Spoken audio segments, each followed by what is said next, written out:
На готування часу нема. А в апетитної є курочка смачна. Ап! Апетитна. Ап і готово.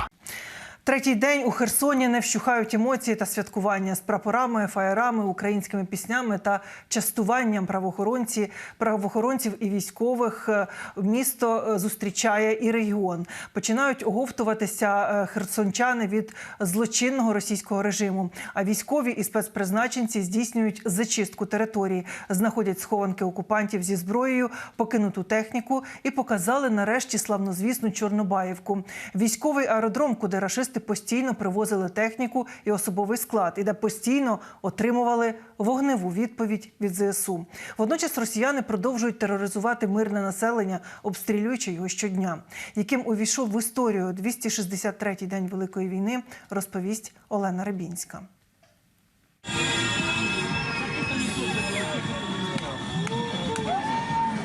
Третій день херсонці святкують деокупацію та визволення від московицького гніту. Радість місцевих поділяє і голова Херсонської ОВА Ярослав Янушевич. Та все ж радить бути обачними і не поспішати з масовим святкуванням. Ворог замінував майже все. Я дуже вас прошу, не треба збиратися в людних місцях.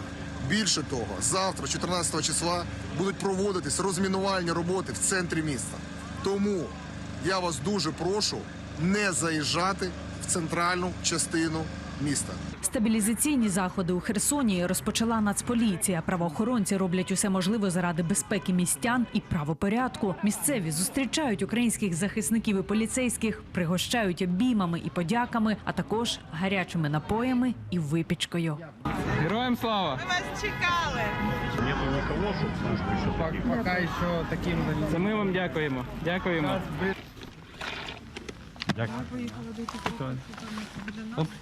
Дякую.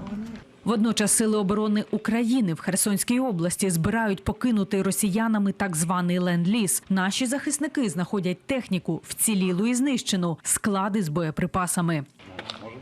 Так.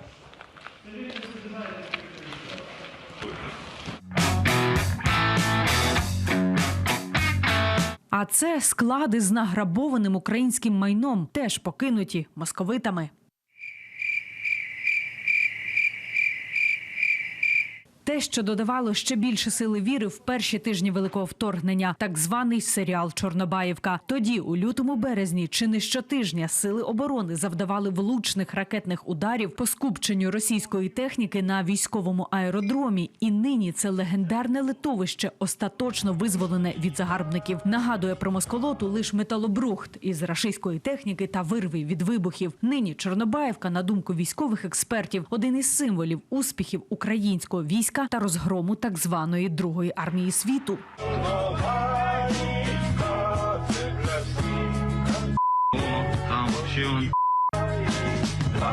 Президента країни-терористки Путіна вдома дедалі більше критикують за здачу Херсону. На цьому наголошують в Американському інституті вивчення війни. Додають, втеча російських воїнів-мародерів із півдня стала приводом для підриву довіри до кремлівського діда і його здатності виконувати свої військові обіцянки. Водночас московицькі військові продовжують воювати проти беззбройного мирного населення України. Щоночі у вогні російської артилерії і ракет Донеччина, Дніпропетровщина, Запоріжжя. Протягом минулої доби ворог укотре атакував Нікополь. У нічне місто прилетіли майже 40 смертоносних снарядів. Поранені 2 жінок. На Запоріжжі з РСЗВ росіяни обстріляли одне із сіл району. Пошкоджена лінія електропередач, житлові будинки, легкові автомобілі. На щастя, люди залишилися неушкодженими. На Донеччині рашисти вночі били по лінії фронту та по містах у відносному тилу. У вогні була Дружківка, Святогірськ, Волноваський та Лисичанський напрямок. Кількість руйнувань та ймовірних постраждалих встановлюють.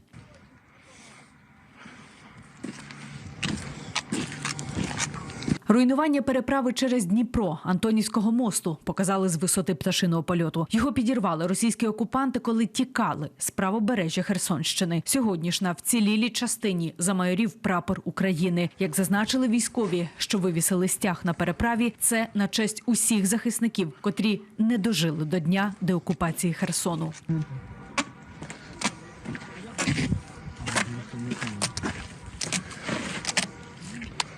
А ще українські прапори по-особливому берегли херсонці. Одні закопували їх у банках, інші ховали у торбинках у землі, аби вберегти цінність від рашистів і тим самим вберегти своє життя та дочекатись моменту, аби дістати їх.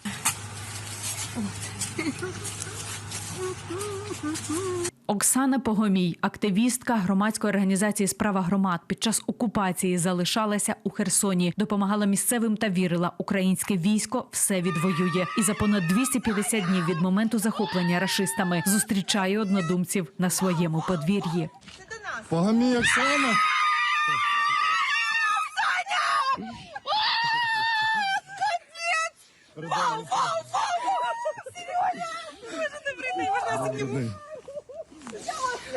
До жінки та її родини у Херсоні завітали військовослужбовець, депутат Київської міськради та активіст «Справи громад» Олександр Погребиський з побратимами. Обійми, сльози радості та подяка пані Оксані за сміливість. Я ж тобі казав, чекай, ми прийдемо скоро. Значить, адрес таки услышав. Меня Наташа Ганенка пишет, сьогодні чекай сюрприз. А я така, де чекати? Коли чекати? Брати по зброї вже біля «Справи громад» в Херсоні. Да. Ми вам зараз би я знала, я б ще прапори ваші принесла. У мене у схованку лежать прапори братів по зброї. Мені їх залишили наші і сказали, бережи, чекай, ми прийдемо. Ну, я дістану на завтра, я на завтра дістану.